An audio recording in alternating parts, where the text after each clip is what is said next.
¿Contra quién competía Porfirio Díaz en las elecciones federales?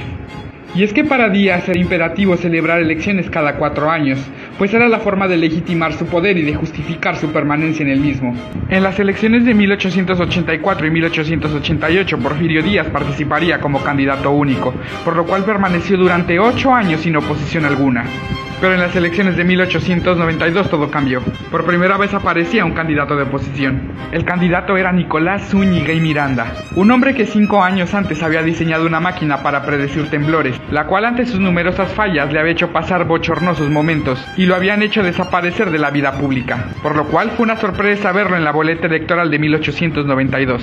Pero los resultados fueron claros. Zúñiga y Miranda perdían la elección y le daban a Porfirio Díaz otro periodo de 4 años como presidente de México. El candidato alegó fraude y exigió que se contara voto por voto, y se declaró ante la sociedad como presidente legítimo de la República, por lo cual se ganó 25 días de reclusión penitenciaria, los cuales le dejaron claro que no se podía hacer nada en contra del régimen de Porfirio Díaz.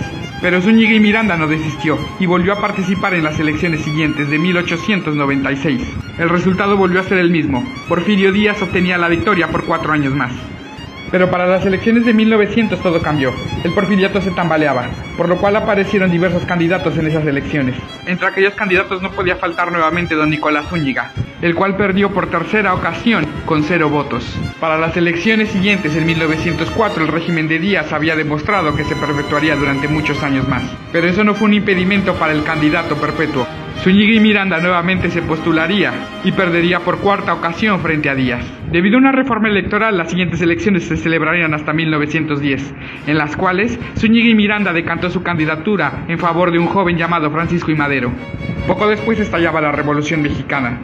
Zúñiga y Miranda aparece y desaparece de forma intermitente en varios episodios de la Revolución, por lo cual fue una sorpresa verlo nuevamente en las elecciones de 1917 compitiendo contra Venustiano Carranza, una elección en la cual sorpresivamente obtuvo 7.557 votos. Aquel resultado lo motivó a participar nuevamente en las elecciones de 1924 en contra del hombre fuerte de la revolución, Plutarco Elías Calles.